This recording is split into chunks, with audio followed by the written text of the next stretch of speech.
8월 6일 수요일 독일 주요 뉴스를 전해드립니다. 우크라이나 난민에 대한 시민급여 지급 논란 격화. 독일 정치권에서 우크라이나 난민에 대한 시민급여 지급을 둘러싼 논쟁이 격화되고 있습니다. 바이에른 주총리이자 기독사회당 대표인 마르쿠스 죄더가 모든 우크라이나 출신 난민에 대한 시민급여 지급을 중단하자고 주장하자 사회민주당 측은 이를 강하게 비난했습니다. 브레멘 시장이자 에스페데 소속인 안드레아스 보벤슐테는 이것은 시민급여를 겨냥한 전면적 공격의 일환이라고 발언하며 강한 유감을 표했습니다.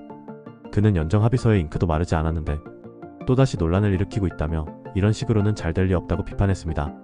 지난 5월 체결된 연정 합의에 따르면 2025년 4월 1일 이후 독일에 입국한 우크라이나 난민은 시민급여가 아닌 더 적은 금액의 망명 신청자 지원법에 따른 급여를 받게 됩니다. 그러나 죄더는 재정이 매우 어려운 상황이라며 2022년 이후 독일에 들어온 모든 우크라이나 난민에게 시민기금 지급을 중단해야 한다고 말했습니다. 이에 대해 에스페데 대표이자 부총리인 라스 클링바일은 이런 제안은 연정 내 협력을 해치는 발언이라며 내분을 자제해야 한다고 지적했습니다.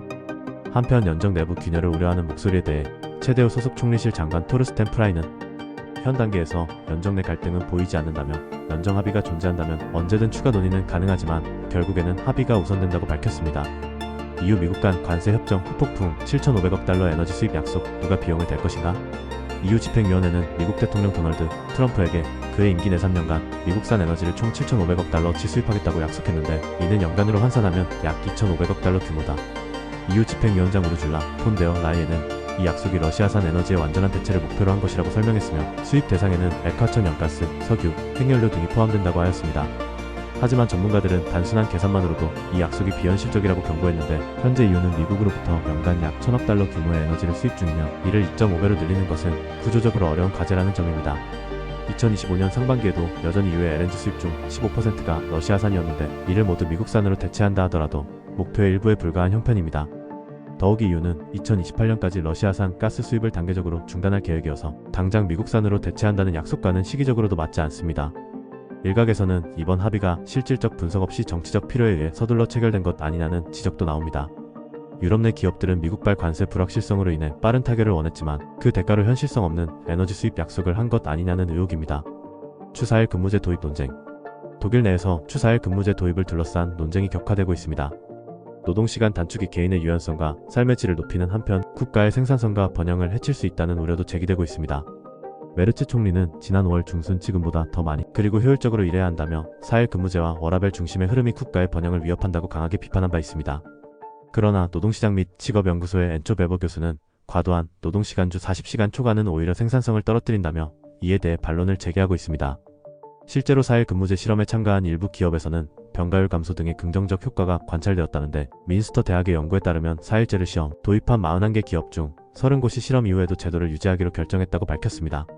노동부 장관 바르벨 바스는 특히 돌 본가노 분야에서는 4일제 도입이 만족도와 효율을 높이는 등 긍정적인 사례가 많다고 설명했습니다. 그러나 법으로 일률적으로 강제할 것이 아니라 노사 간 자율적 협의를 통해 결정해야 한다는 입장을 보였습니다. 그러나 다수의 독일 기업은 여전히 주 4일제 도입에 부정적인데 생산성 하락에 대한 우려가 가장 큰 이유입니다. 따라서 독일 전역의 주 4일제가 널리 퍼질 가능성은 현재로서는 낮은 것으로 보입니다. 독일의 토지 소비 증가, 하루 51헥타르씩 도로 건물형으로 전환.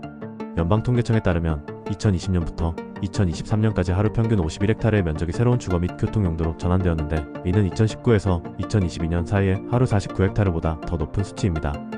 연방정부는 이러한 개발 속도를 줄이고자 2030년까지 하루 평균 30헥타르 이하로 제한하고 2050년까지는 토지의 순소비 제로를 실현하겠다는 계획을 세우고 있습니다.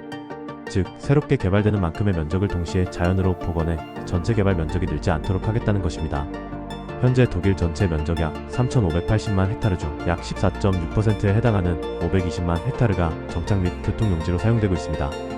이 중 주거 및 산업용 부지가 340만 헥타르, 도로 및 기타 교통용 부지가 180만 헥타르이고 농업용지 1,800만 헥타르와 산림촌 70만 헥타르를 포함한 식생지역은 전체 면적의 83.1%를 차지하고 있으며 물가나 호수 등 수자원은 전체의 2.3%에 불과합니다.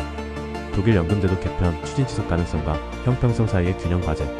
독일 연방정부가 연금제도의 개편을 본격 추진하기 시작했습니다.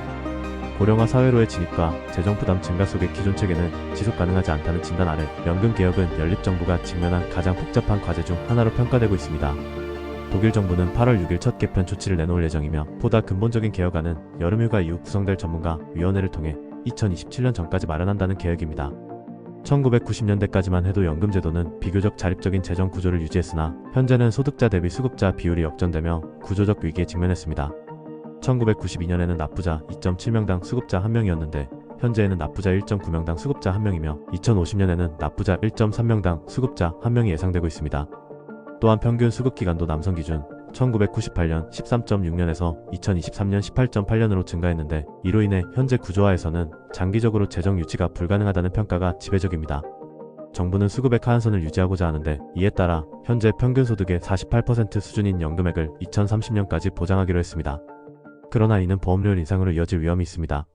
이에 대해 카타리나 라이의 경제부 장관은 정년 연장을 주장하고 바르벨 바스 노동부 장관은 공무원과 자영업자도 법정 연금에 편입하는 방안을 제시하고 있습니다.